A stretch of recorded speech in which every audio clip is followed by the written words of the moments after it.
A gente vai dar continuidade ao Sermão do Monte. Legal que agora há pouco a gente estava conversando de fora, que quem vê de longe parece que a gente está discutindo, né? Cara, eles vão brigar daqui a pouco. Mas o legal, uma das coisas legais daqui, né? Além desse bando de herege que a gente está aqui, mas essas discussões que, apesar de nós termos até mesmo 100% contra o outro, nós queremos atingir o mesmo objetivo. A gente vai falar um pouco disso aqui hoje, porque não é que a gente tem verdades relativas e todo mundo está certo, não é isso. Mas nós temos pontos de vista sobre a mesma condição, e essa escritura é maravilhosa. E eu não sei quem disse isso, mas quanto à escritura, todos nós somos cegos, apalpando uma parte do entendimento da realidade. Então imagina você, um elefante, e nós cegos apalpando uma parte do elefante, e a gente estaria traduzindo: o que é esse animal? Talvez apalpando na tromba, isso aqui é uma serpente, uma cobra, ou uma outra parte seria um outro animal, mas todos estariam apenas uma visão parcial para entender a realidade. Por isso que a escritura é tão maravilhosa e tão profunda, porque às vezes o mesmo texto pode trazer uma vertente para um grupo, uma vertente para outro grupo, e os dois estarem corretos. Então a gente que tem essa mente ocidental, a gente não consegue interpretar isso de forma como ocidental, onde aquilo que não é certo é errado.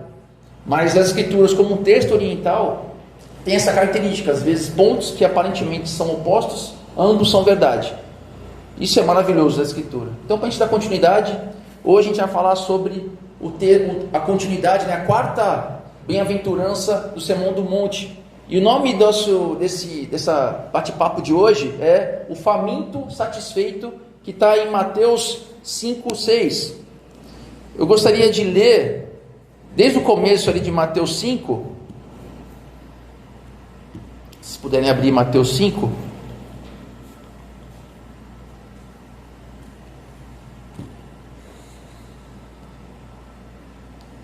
Eu estou usando aqui hoje a NVT, apesar de ela não ser a melhor versão aqui nessa parte, que a gente já conversou sobre isso, mas só para a gente poder repetir essa parte aqui, para a gente firmar esse conhecimento tão importante que é o Sermão do Monte.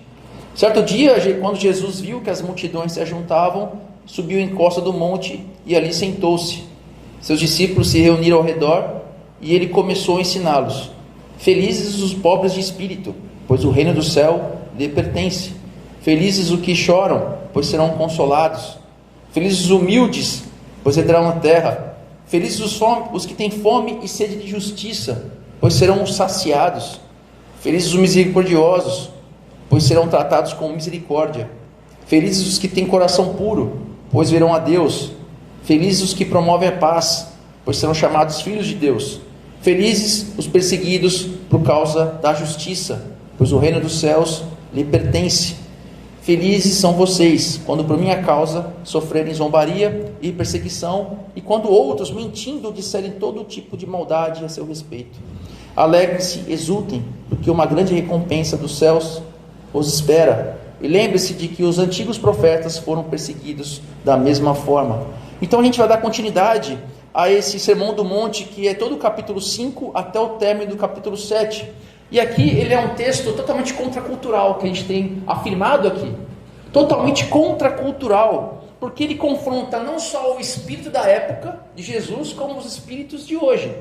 Ele tem todos esses 2000 anos de história, e ele é um confronto quanto a essa perniciedade da religião dos farisaicos, onde eles viam apenas uma análise exterior da vida com Deus, para que essa visão externa da atividade com Deus, da vida com Deus, mostrasse às pessoas que os vissem que eles eram de Deus. Da mesma forma, Jesus também não se associa aos gentios, aqueles que não seguiam a Deus, aonde viviam de uma forma sobre as suas próprias visão de mundo, sobre a sua própria condição do que é certo, do que é errado. Não. Jesus traz um contraponto. E Jesus aqui, ele não faz uma nova interpretação do Antigo Testamento. Não é isso. Jesus, ele traz a verdadeira interpretação do Antigo Testamento. Quantos religiosos estavam preocupados quanto às proibições do Antigo Testamento, quanto a tomar cuidado quanto às proibições do Antigo Testamento, e então eles começam a fazer novas análises para evitar que possam sequer imaginar a transgredir um mandamento do Antigo Testamento. Jesus não faz isso. Jesus vai além. E a gente vai ver isso todo o Sermão do Monte. Capítulo 5, capítulo 6 e o capítulo 7, dessa ética de Jesus. Então, nas últimas semanas, a gente foi confrontado com 3 aspectos. O primeiro, que é o primeiro degrau da bem-aventurança, é a pobreza de espírito. Somente o que é pobre em espírito, somente aquele que reconhece a sua pobreza, a sua falência total perante Deus, somente aquele que vê que seu egocentrismo nada é perante Deus e que ele precisa se humilhar na presença dele, pode galgar os próximos caminhos da bem-aventurança. E o mais interessante disso tudo, que bem-aventurança, essa felicidade que a gente já conversou aqui, não é um estado, uma circunstância. Não, você é feliz porque faz tal coisa. Não é isso. Jesus está dizendo que você é feliz independente da circunstância. A sua felicidade, ela é perene, é um status. Jesus te considera feliz porque você é cristão. Então a bem-aventurança não são requisitos pelas quais você precisa cumprir para se tornar um cristão. Na verdade, todas as circunstâncias da bem-aventurança, elas identificam quem realmente faz parte desse reino. Então, algo totalmente contrário. Somente aqueles que são transformados pelo Espírito Santo podem buscar fazer essas circunstâncias da bem-aventurança, e esses, Jesus diz, esses são felizes. Apesar das circunstâncias não serem das melhores. Você pode sofrer doença, dificuldade, perda de emprego, lutas, dores, falta de sentido na sua vida, mas Jesus fala que você é feliz. Então o primeiro passo é você se autodecretar falido perante Deus. É a pobreza em espírito. Somente pobre em espírito chora na presença de Deus, porque ele fala: Deus, sem o Senhor eu não sou ninguém. Então quando ele se apresenta no poder, na luz de Deus, ele vê claramente o seu pecado e fala: Deus, eu me arrependo totalmente. É um choro de luto, é um choro amargo da dor de dizer: Deus, eu te desagrado, eu estou longe da tua presença. Então esse é o choro daqueles que herdam a terra. E a humildade submissa. Então o Alex, semana passada, falou dos mansos, a força contida. A gente tem visto muito essa questão de a gente querer buscar uma teocracia de Jesus no nosso Brasil. Então a gente acaba querendo impor a força para que queremos dominar em nome de Jesus, e as pessoas seriam obrigadas a viver alguns critérios de moralidade para que elas se tornem cristãos como nós. A gente quer impor essa vontade. Para alguns acha isso legal, porque é o cristianismo, mas se fosse o contrário? E aquele que não pensa como nós, aquele que não vive o evangelho, será que é interessante? Será que Jesus queria isso? Queria impor a sua moralidade para aqueles que não entendem a moralidade de Deus como a moralidade boa para eles? Porque nós, como cristãos, somos transformados e a moralidade de Cristo habita em nós. Só que aqueles que não são morais perante os olhos de Deus, é uma obrigação e uma proibição de serem como são. Será que é isso que Jesus quer? Então, o Clifford, que é jiu-jiteiro, ele sabe como é difícil a força contida do jiu-jitsu. Existe uma força que é a força da corrida, a força de um esporte de explosão, onde tudo depende de você. Agora, um esporte de contato, onde é a minha força contra a força do oponente, é muito difícil, é um desgaste muito grande. Então é mais ou menos isso que ele trata da mansidão. É você se conter a sua força perante a força do mundo. E essa contrição de força, essa luta de forças, é que Jesus fala que é bem-aventurança. É o manso. Apesar de você se irritar, e Jesus se irritou, é uma ira santa, onde você não precisa usar a força para vencer o mal, mas a mansidão que vence o mal. E é isso que o Alex conversou semana passada com a gente. Então, essas 3 primeiras virtudes, elas têm um aspecto de esvaziar-se. Pobreza, chorar, lutar contra si mesmo, é algo que é um esvaziar-se da sua ira, e todas elas, a gente vai sempre voltar ao assunto do egocentrismo. O ego transformado, que é um livro de Timothy Keller, é um livreto pequeno, fala muito disso. Ele fala que o ego é fruto de todo o pecado, nasce da árvore do ego. Então tudo que a gente for ver aqui, o contraponto, a oposição da bem-aventurança nasce do ego. Então o ego é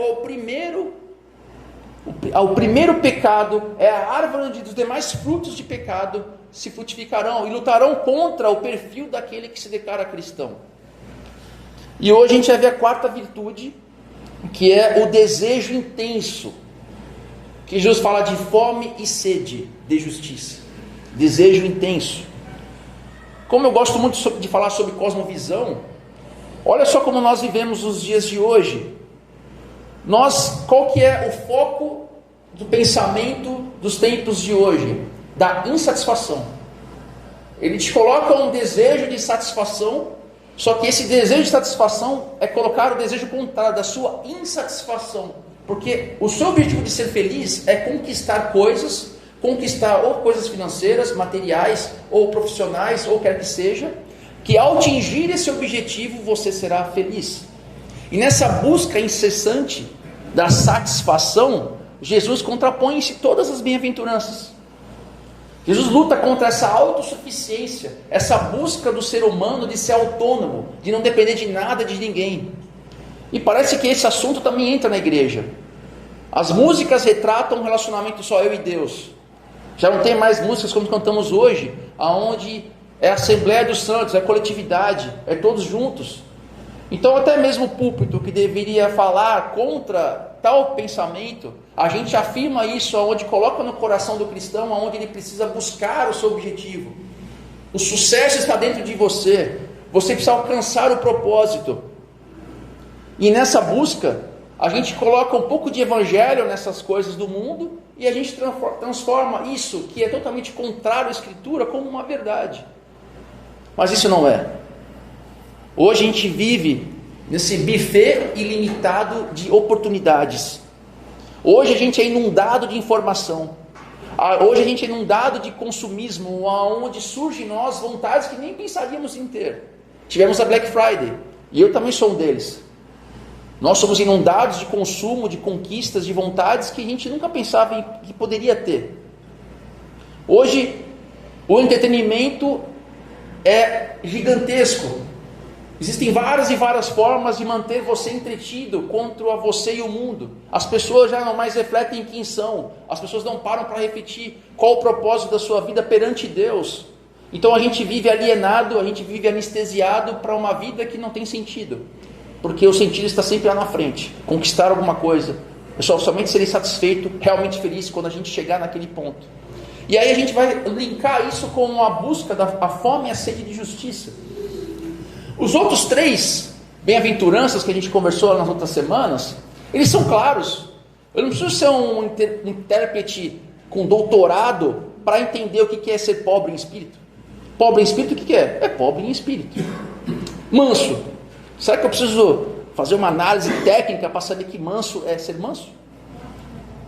Será que chorar tem alguma coisa, nossa, tem alguma coisa aqui dentro desse chorar? Será que é chorar mesmo? Chorar é chorar.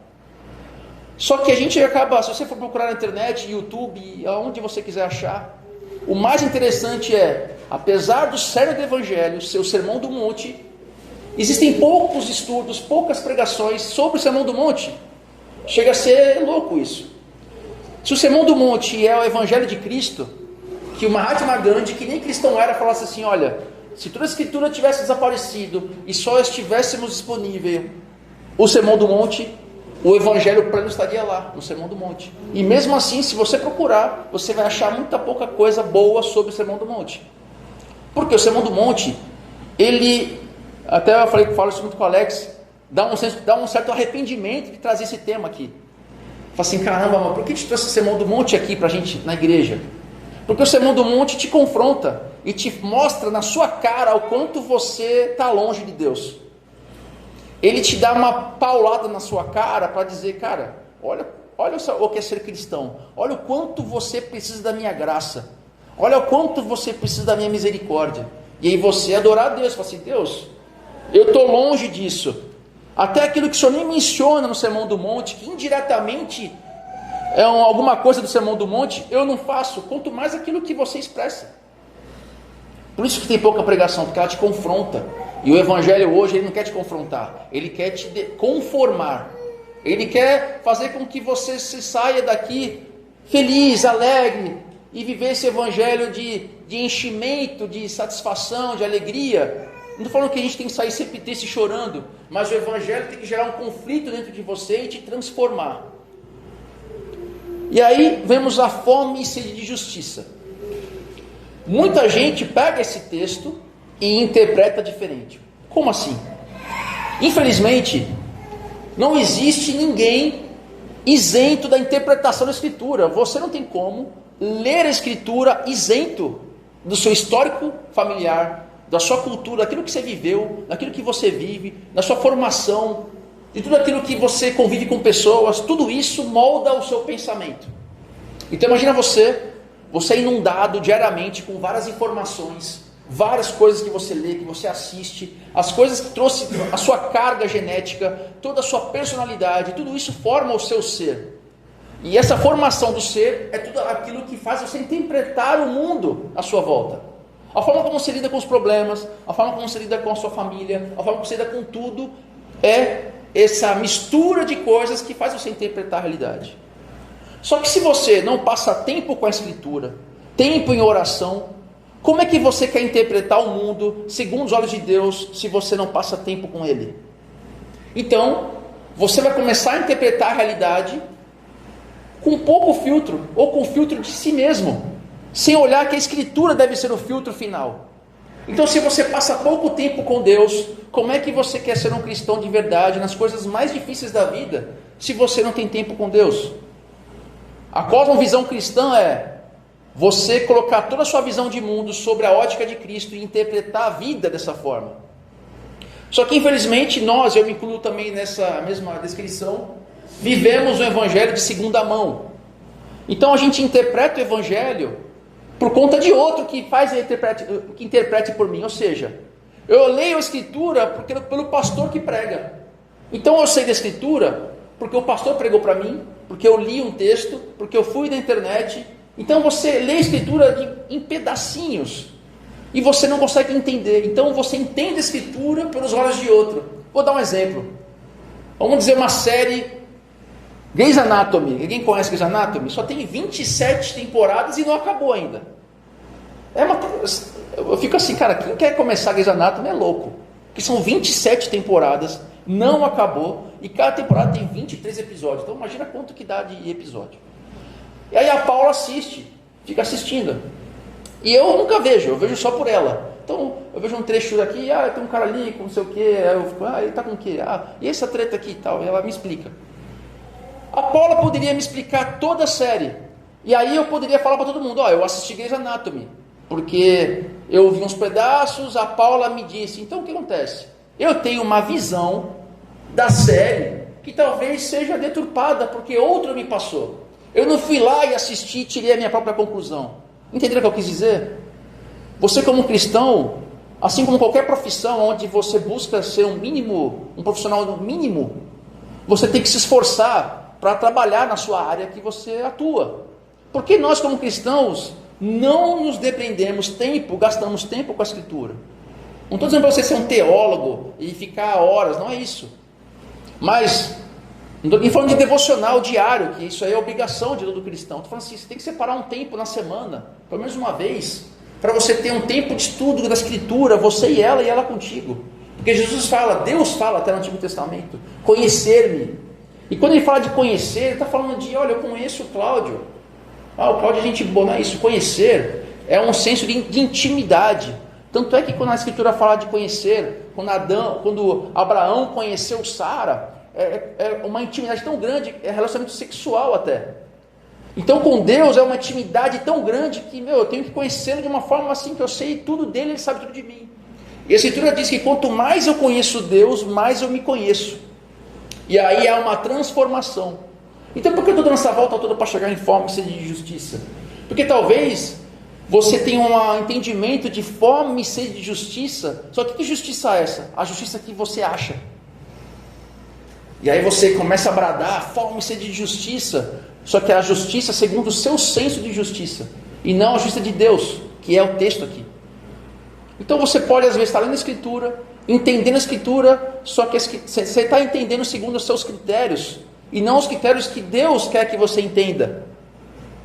E aí você começa a viver o evangelho deturpado e criar um Deus para si mesmo, com o mesmo nome de Jesus. Então hoje, existe essa luta da pós-modernidade de transformar, de interpretar as coisas, a gente começar a enxergar a Bíblia com os olhos da modernidade, e não é isso. O Evangelho é uma verdade absoluta para a nossa vida, só que não tem como você convencer o mundo que vive totalmente deturpado da verdade absoluta, se você não passa tempo com Deus. E aí a gente cai naquelas questões mais quarta série do cristão. O cristão pode beber, o cristão pode usar tatuagem, o cristão pode... E a gente esquece as coisas profundas do Evangelho, porque as coisas simples a gente tem dificuldade de entender. Então, no contexto secular, ela nos pressiona para o egocentrismo, nos pressiona uma ética relativista, onde todos nós estamos certos, todos nós temos senso de justiça. Então, essa forma de justiça é da minha justiça, que pode ser diferente da justiça do Cláudio, da minha, da Vanessa. E a gente vive esse evangelho totalmente fora da realidade do que Jesus quer que vivamos. Jesus aqui, ele orienta, e a gente vai conversar sobre isso, de uma visão totalmente radical quanto a essa forma de justiça que a gente vai ver agora a seguir. E ela é totalmente diferente da satisfação material, totalmente diferente dessa autonomia do ser humano, que é o texto de hoje. Bem-aventurados os que têm fome e sede de justiça, porque serão fartos. Então a primeira parte é a intensidade desse desejo. O que Jesus usa aqui? Fome e sede. Alguém aqui passou muita fome e muita sede? Muita fome e muita sede. Algum momento da sua vida você já passou por muita fome e muita sede. Essa metáfora que Jesus usa, ela passa algo totalmente diferente de mera preferência, de mero conforto, de mero desejo temporário. Quando você tem fome, fome de verdade, cara, você não tem preferência. Aquilo te consome de um jeito que você não consegue pensar em outra coisa a não ser saciar essa fome. Então imagina alguém que muitos dias sem comer. Ele pode ser vegano, ele pode não comer isso, não como aquilo. Cara, ele está com fome, uma fome tremenda. Ele vai escolher o que ele vai comer? Não, isso aqui eu não como. Não gosto do sabor. Cara, você está com fome, o seu objetivo é sobreviver, é viver. Então você não tem mais preferência. Você não tem um mero desejo, você quer saciar aquilo que está te matando, que é fome. Domina tudo que é o seu pensamento, todos os seus desejos. E sede? Sede pior ainda. Você consegue ficar muitos dias sem comer, mas a mesma quantidade de dias sem beber, você não consegue. Beber é fundamental para a vida. Imagina você num deserto com sede. A sua vida está em risco. Você precisa saciar a sua sede. Então a sede é uma urgência, é uma prioridade única, master. Não tem outra que possa superar isso. Então imagina só, você está com sede.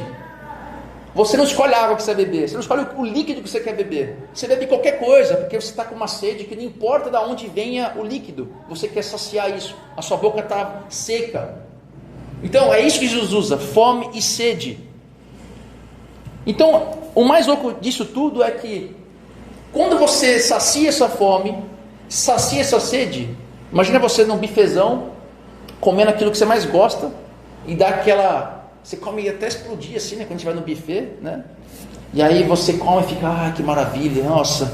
Aí dá até um soninho assim, você quer que dá um cochilo. Acabou sua fome e sede? Acabou. Mas daqui a tantas horas, você vai ter fome de novo. E isso não tem fim.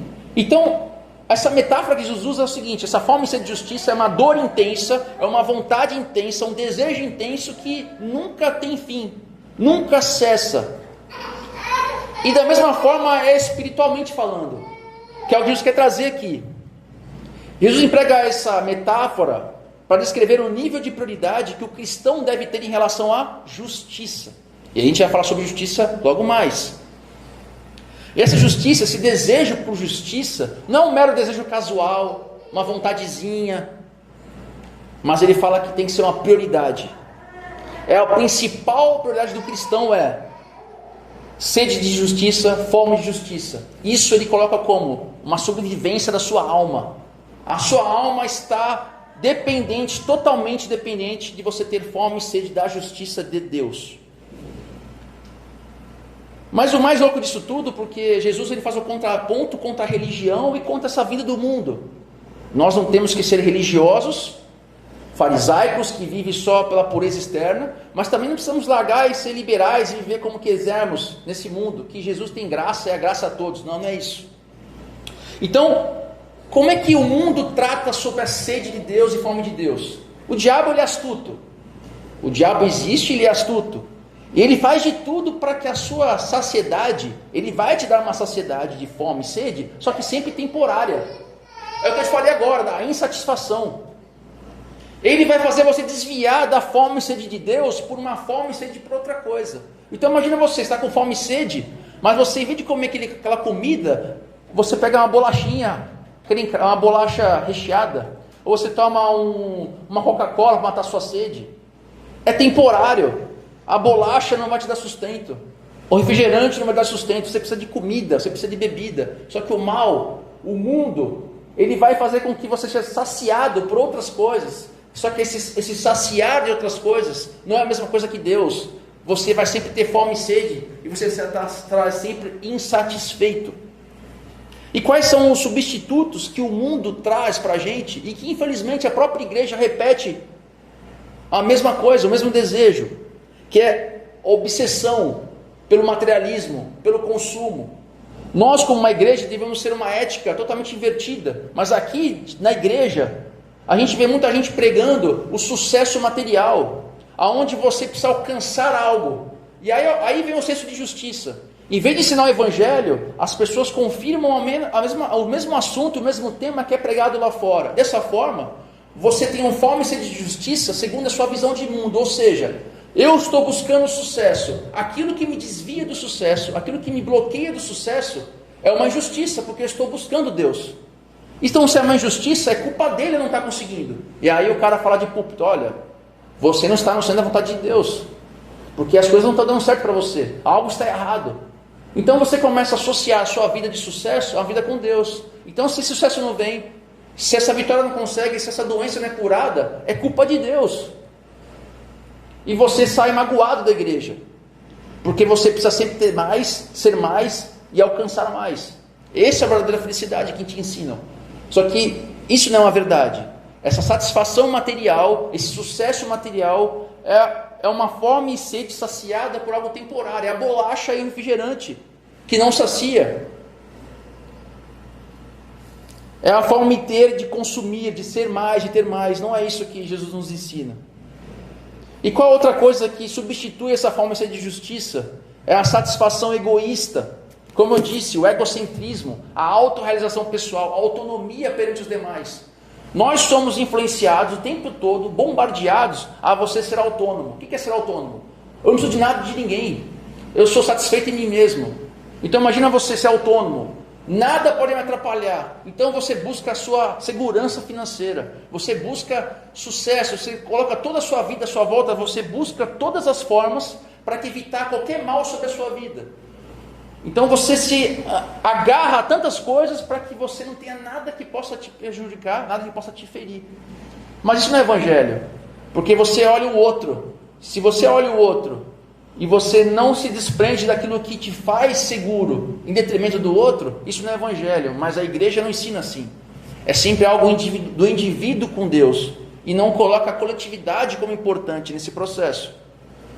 Então, nesse processo de você se autorrealizar, de você ser autônomo, você tem aquela insaciedade constante, você é bombardeado por essa busca constante de ser e ter mais. Você não para refletir quem você é de verdade, você não para pensar sobre quem é você no mundo e quem é Deus sobre você. Dessa forma, você não sabe quem você é, cara, porque você não tem tempo de conhecer a Deus. E quando você não conhece a Deus e acha que conhece, você criou um Deus segundo o seu próprio rosto e vontade.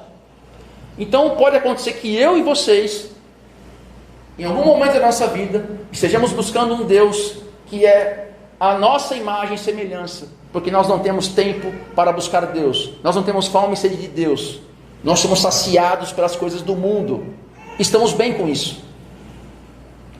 Quando você busca esse Deus segundo a sua própria imagem e semelhança, a sua vida é uma vida sem regra nenhuma, porque se Deus é você mesmo, quem traz as regras perante Deus é você. Então você não consegue descumprir nenhuma regra, você vive sem regra e achando que é crente. Está errado. Nós precisamos nos ceder, nos entregar à fome e sede de Deus, para que nós entendamos quem é Deus de verdade. No relacionamento humano é assim.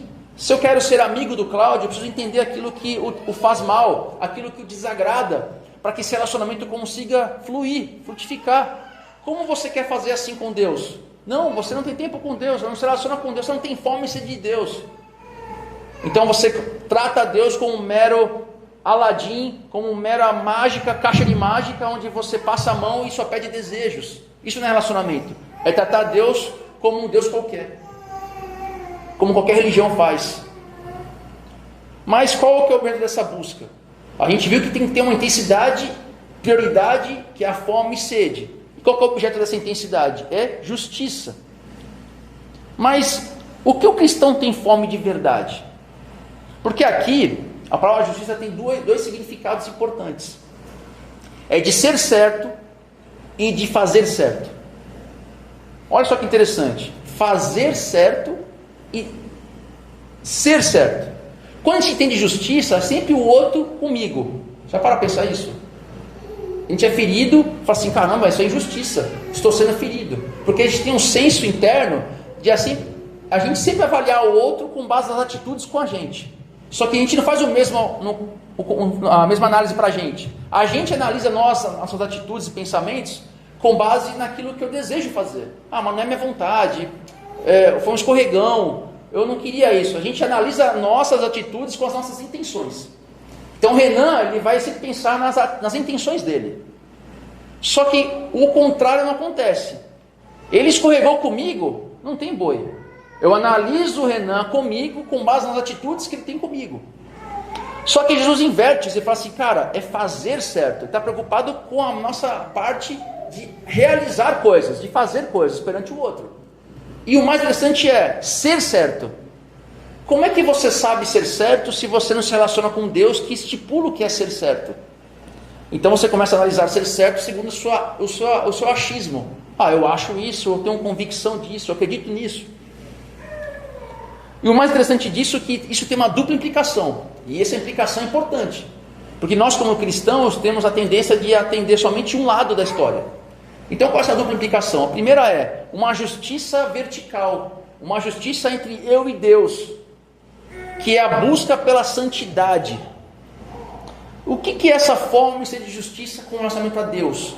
É ter fome e sede de justiça, é ter fome e sede de entender a vontade de Deus, de entender o que Deus quer, o que Deus deseja, o que agrada a Deus. Hoje vivemos num tempo onde essa ética, onde essa vontade é relativa. Porque assim eu tenho uma visão de mundo e o Cláudio tem outra. Então, isso aqui é a minha verdade, essa é a verdade sua, então está tudo bem. O Cláudio pode falar assim, isso funciona para mim, mas isso não funciona para mim, e a gente está tudo bem com isso, está errado, não está certo. E existe uma verdade absoluta que é a verdade do Cristo vivo, Ele é a verdade encarnada. Então a moralidade hoje, ela é totalmente fluida, ela é superficial. Vocês podem ver, não tem regra, cada um vive a sua moralidade. Só que se perguntar para a pessoa, você crê em Deus? Creio. Olha que loucura, vivemos num mundo onde as pessoas... onde tem aumentado a espiritualidade das pessoas, só que a moralidade cada vez fluida, cada um acha o que é moral conforme a sua visão de mundo. Só que para Jesus a moralidade é absoluta, e essa moralidade é ligada ao caráter de Deus. E como nós sabemos o que é moral perante Deus? É buscando a vontade de Deus, buscando conhecer Deus. Então essa busca de Deus é a busca que me transforma, porque quanto mais, como eu falei no início, quanto mais eu busco Deus, mais eu me conheço. E nesse processo, o Espírito Santo te transforma. E quando o Espírito Santo te transforma, ele vai colocar vontades em você que você não tinha. Assim como o mundo coloca desejos para você que você nunca pensou em ter, em adquirir, em comprar, e ter. O Evangelho é a mesma coisa, só que o Evangelho é a verdade, é a busca real, que ele vai colocar desejos eternos no seu coração, mudanças e vontades que você nunca teve. Só que isso acontece quando você quer conhecer Deus de verdade, não de segunda mão ou terceira mão. Quando o pastor fala, quando eu falo, quando qualquer um fala. E aí acontece um ciclo, onde cada vez que você conhece Deus, mais você se conhece, e aí você mais se transforma. E aí você começa a mudar a sua visão de mundo. Você começa a colocar todas as coisas sob o filtro do Evangelho. A sua personalidade vai influenciar? Vai. A sua cultura? Vai. A sua criação? Vai. O relacionamento com os irmãos? Vai. Só que o filtro final é o Evangelho, porque você gasta tempo com Deus. Ele te transformou. Então você fala assim, não, isso não. Isso não. É a santidade pessoal. É a busca de ser santo. Só que existe uma outra justiça, que é a justiça horizontal. Porque senão nós somos aqueles crentes que ficam esperando o céu. A gente fica a berço esplêndido, você deve conhecer esses tipos de crente, que vive o Evangelho só esperando morrer para ir para o céu. Aquele crente que está nem aí. Não está nem aí com o mundo, não está aí nem com a pobreza, não está aí com nada. Ele quer só ser santão. Ele quer ser santão, ele quer parecer ser santo, ele tem estereótipo de crente, ele é o crentez fluente. Ele não está pouco preocupado com as pessoas, ele está preocupado com ele e Deus. Ele vive alheio à realidade. Então você deve conhecer pessoas assim, que vive alheio à realidade, e ela no trabalho, ela com a família, é aquele cara que em vez de dar bom testemunho, dá mau testemunho, porque ele é um cara isolado, é um cara negativista, é um cara que analisa as coisas só sim, não. Não é isso que o Evangelho nos chama. Então tem uma ação no mundo. Então, se você tem uma busca em ser reto perante Deus, essa tua fome e sede precisa se retratar no mundo. Então você vai querer que essa retidão de Deus se derrame no mundo, e todas as pessoas sejam transformadas pelo Evangelho, onde a realidade, todas as instâncias do mundo, a política, o mundo, o meio ambiente, Jesus, Deus, Ele nos chamou para sermos instrumentos de recriar o mundo, de transformar o mundo. Não podemos ser aquele crente esperando o céu. Nós temos que trazer o céu na terra. Está na oração do Pai Nosso, que a sua vontade seja no céu e na terra. A vontade de Deus na terra é feita por nós. Então, a ação no mundo, a justiça de Deus no mundo, a gente não pode ficar orando em nossa casa, Deus, olha, tem pessoas passando fome, tem pessoas morrendo, faça alguma coisa. Quem sabe é você que tem que fazer essa alguma coisa. E isso é um chamado para mim também. Eu tenho que fazer alguma coisa, eu tenho que ter uma ação no mundo. Eu tenho que ter uma justa indignação contra a opressão, contra a corrupção, contra a mentira, contra a falsidade, contra tudo. Essa é a fome e sede, é prioridade máxima. Então, ter fome e sede, numa sociedade que é de trevas, você tem que se posicionar como sal e luz. Você não pode ser aquele crente alheio. Não, eu não me envolvo politicamente. Eu não quero saber. Não, é Jesus, é Deus, ele vem na igreja segunda, terça, quarta, quinta. Ele não fala com a família, ele não se relaciona com a família. A gente viu pessoas aqui nessa igreja, quando a gente, ano passado, pessoas que vieram de outras comunidades, que perderam o relacionamento com a família. Pessoas que não falam mais com os parentes, porque era obrigada a fazer coisa que somente o pastor falava. Então a gente viu o quanto o Evangelho, em vez de curar, deixou as pessoas mais doentes. Isso não é Evangelho. Isso é uma estratégia de opressão, de domínio, em nome de Deus, em nome de Jesus. Então, a gente precisa ser aquele, não só que ora a Deus, mas que age. Você não pode estar satisfeito com o mal no mundo. Então nós temos que lutar pela justiça e equidade. Nós temos que denunciar o pecado em qualquer circunstância, mesmo que te doa. Aí você é pego na esquina. É muito fácil você botar a camisa do Brasil, bandeira, e ficar na rua. Ah, Jesus, tá, a Paulista. Eu não estou aqui falando de A ou B, de política A ou B. É muito bonito você ter pautas cristãs e coisas que você não tem nenhum pingo para fazer nada. Olha, muda Brasília, Deus, muda. Você consegue influenciar Brasília daqui, ô Cláudio? Você consegue mudar alguma coisa? Não foi que a gente tem que fazer nada, mas a justiça que você tem 100% de importância e pode mudar, que é ao seu lado, você não faz. É muito fácil buscar justiça enquanto não te dói, enquanto o teu sapato está confortável. Agora imagina você num trabalho onde, se você se opinar contrariamente ao que é errado e outras pessoas serão prejudicadas, inclusive você se opõe? Você se opõe? Ah não, mas espera aí, Deus não quer que eu perca o emprego, né? Deus não quer, né? Em nome de Jesus. Então você começa a interpretar um Jesus que não existe na sua cabeça para você continuar pecando. Olha que loucura. É muito fácil buscar santidade enquanto ela não te dói, enquanto não te influencia. Então, se no teu trabalho você é pego assim, ó, tem que dar um esqueminha aqui, ó, porque é um esqueminha, né? Porque se a gente pega aqui, leva ali e, pessoas estão sendo empregadas, né, Alex? Vamos fazer esse esqueminha aqui. Aí você fala assim, não, você está errado. Você se posicionaria? Vai perder o emprego, talvez não consiga outro igual, uma situação difícil vai acontecer, pessoas que estão no seu sustento vão estar influenciadas. Isso é fome, isso é de justiça. A justiça de Deus é em primeiro plano. É primeiro plano. Mas você tem medo, né? Nessa hora você vê que o seu Deus não é Deus, é a tua segurança. Você descobre que a sua segurança está mais importante que Deus e você coloca Deus em jogada. Não, mas Deus não quer que eu perca o emprego, né?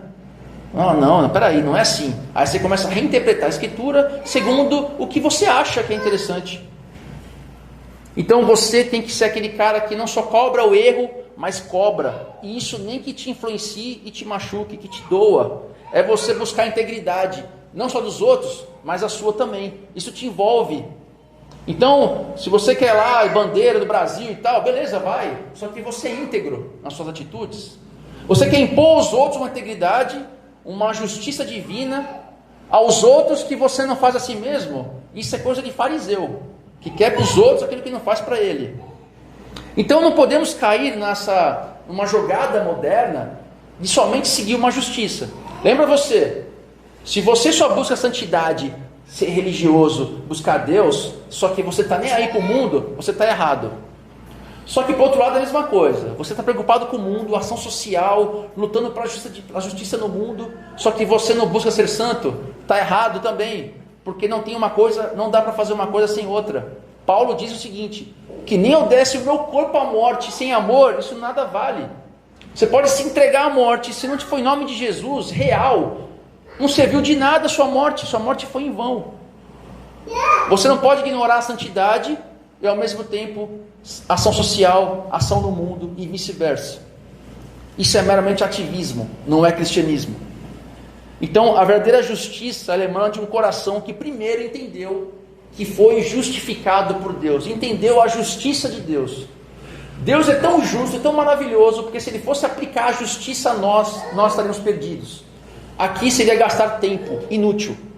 Porque Jesus, Ele cumpriu a justiça de Deus. A ira santa de Deus foi em Jesus. Então todo o nosso pecado está lá na cruz. Então se nós entendemos a justiça de Deus, que é imputada a nós, então quando nós formos julgados por aquilo que nós somos, nós não teríamos solução nenhuma, era a morte eterna. Só que quando Deus olha para o Cláudio, Ele não vê mais o Cláudio, Ele vê o sangue de Jesus. Então todo pecado, toda injustiça, toda maldade não vai ser jogada no Cláudio, é jogada em Jesus na cruz. Essa é a justiça. Se você entende essa justiça de Deus, você precisa ter fome e sede de justiça divina em tudo. Isso tem que nos fazer ser insaciáveis pela justiça de Deus. E qual que é a parte 3? É a promessa de satisfação. Porque quando você tem essa fome e sede de justiça, Jesus diz o seguinte, que porque vocês serão fartos. A promessa de Jesus é, você será saciado. Infelizmente, nós somos vendidos, como eu disse anteriormente, nessa insatisfação. O processo é de ser feliz. Você não é feliz. Como nós não sabemos mais o que é ser feliz, a gente só tem uma noção de felicidade, porque a felicidade está sempre à distância. O que é ser feliz? Ser feliz é ter aquilo, é ser aquilo. Então, como você nunca é feliz, você não sabe o que é felicidade, você tem sempre um processo de busca inconstante de felicidade. Só que Jesus fala o seguinte, você é feliz hoje, ponto. Caramba, mas eu sou feliz, eu não me vejo assim. Entenda, você é feliz porque Jesus já cumpriu tudo que precisava ser feito para você conquistar algo que é salvação. Tem coisa mais importante, melhor, que mais deveria deixar você feliz que ser salvo perante Deus, um homem injusto, uma mulher injusta ser salvo. Então essa promessa tem duas dimensões, é uma satisfação presente, hoje, você é declarado justo, Romanos 5:1, e essa justiça precisa te fazer andar em Senhor, andar no caminho de Deus, e a graça do Senhor me livra desse senso de sempre não ser feliz, essa busca da insaciabilidade. E a segunda satisfação o que é? Futura. Existe uma bênção futura que é a glorificação. Nos é prometido um dia onde não vai ter mais mal no mundo. Está lá em 2 Pedro 3,13. Nós, porém, segundo a sua promessa, esperamos novos céus e nova terra, nos quais habita a justiça. No porvir, veremos essa justiça sendo estabelecida em todas as esferas. Vai chegar um dia onde ninguém mais vai saber o que é ser injusto. O que é ser injusto? Não sei. O que é injustiça? Não sei. Ninguém mais vai saber mais o que é ser errado. Todos serão retos. Essa é a glorificação. Esse é o novo céu e nova terra restaurado. Isso tem que te animar. Isso tem que deixar você feliz hoje. Porque chegará um dia onde não mais terá mais choro e nem lágrima. Tudo será satisfeito em Cristo. E a parte 3, aplicação, eu já estou encerrando. Como discípulo de Cristo, manifesta essa fome e sede de justiça hoje. Nós temos vários ruídos. Ruídos religiosos, ruídos do mundo, ruídos internos. O que devemos ter para viver isso de forma verdadeira em Deus? Primeiro, faça da justiça sua maior ambição. Faça da justiça a sua maior ambição. Se o Sermão do Monte é o padrão de Deus, o que a sua alma anseia com a intensidade de fome e sede? O que a sua intensidade anseia? O que o seu ser anseia diariamente? Visite, reflita, pare, pense. É pela justiça de Deus? É pela justiça do Senhor? Ou pelas coisas materiais? O secularismo, o mundo, tenta nos envolver, nos fazer crer que o que sacia de verdade o nosso ser é o sucesso no trabalho, é as coisas, é tudo que envolve a vida. Coisas que são boas de verdade, não falando que são ruins, mas o mundo me ensina que isso realmente é felicidade. Mas será isso que é verdadeiro? O Evangelho afirma que só a justiça de Deus satisfaz. Somente essa busca por Deus satisfaz. Você está disposto a abrir mão de uma pequena injustiça pessoal? Aquela mentirinha conivente que não te prejudica? Aquela coisinha boba que você faz, aquele atalho egoísta que você tem no seu dia a dia? Para realmente ter uma forma de retidão perante Deus? 2. Lute por justiça com armas do reino. Nós precisamos nos candidatar, sermos voluntários para desenvolver, para sermos instrumento de um mundo justo. Só que você se candidatar a isso não quer dizer que você tem que ser agressivo, que você tem que se polarizar, tem que adotar um lado. Peraí, se eu quero me posicionar, eu tenho que ter um lado. Não tem lado A, lado B. Você é de Cristo. Eu preciso seguir tal partido, tal político, tal ideologia. Se você adota uma ideologia de forma crítica, sem pensar, você perde o Evangelho. Porque o Evangelho diz o seguinte: você é de Cristo. Posição A e posição B são de homens. Tem aspectos bons, positivos, amém, glória a Deus. Tem coisa negativa e você precisa se levantar contra. Então, se você adota um posicionamento político de direita, de esquerda, sei lá o que você adota, mas você vive mais isso do que o Evangelho, você está errado. Você colocou a ideologia como seu Deus e deixou Deus de lado. Ser evangélico, ser cristão, não é adotar pautas moralistas, e isso se basta como suficiente, não é isso. Não adote qualquer posicionamento acrítico. Seja uma voz de Deus em todos os ambientes. Se é para elogiar, elogie. Se é para ser contra, seja contra. Não devemos ser mais de direita ou mais de esquerda. E nem tampouco coar o mosquito e engolir o camelo, como um religioso. Você adota para os outros uma postura rígida e assim você seja maleável. Não faça isso. Lute pela justiça com os métodos cristãos. Lembra o que o Alex falou? Força contida, ser manso. Esse é o verdadeiro instrumento que faz herdar a terra. Recuse-se a adotar aquela ideia Maquiavel de os meios justificam os fins. Ou os fins justificam os meios, desculpe. Não importa o meio. Essas pessoas estão contra o Evangelho. Vamos destruir essas pessoas para que o Evangelho seja estabelecido. Não é isso o Evangelho. O Cristo, ele se entregou. Ele não precisava se entregar, ele se entregou. Ele orou pelos seus cativos, para aqueles que prendiam ele, para aqueles que maltratavam ele. Então, se você segue, se você adota esse posicionamento e você bate palma para essas pessoas que falam esbravejando, para destruir pessoas, para destruir seus oponentes, para pregar o Evangelho, estipular como Evangelho como verdade plena e absoluta a todos, está errado. Larga essa pessoa imediatamente. 3. Confie na promessa. se você se reconhece como pobre em espírito, chora pelos seus pecados, submete com mansidão à vontade de Deus, a sua fome e sede de justiça serão sem falta saciadas. O mundo nos faz ser insaciáveis, mas isso é uma prova falha de que o mundo não tem resposta plena perante o Evangelho. Ser feliz é fome e sede de justiça, e ele tem uma promessa de saciedade, tem uma esperança de saciedade. A vida é uma maratona, cheia de subida e descida, buraco, trilha, lugar difícil, lugar bonito, lugar legal, mas o final está garantido, a medalha final está garantida. Então o convite é: saia dessa busca por prazer, por vontade, por ser algo, por ter alguém. Pare. Tem coisas que são boas, só que se você faça mais coisas boas, em detrimento de Cristo, você está adorando essas coisas boas. Direcione a sua fome e sede para o único lugar onde ela será completamente satisfeita, que é a pessoa e a obra de Jesus. Então que o Espírito Santo nos conceda graça, força para isso. Oremos.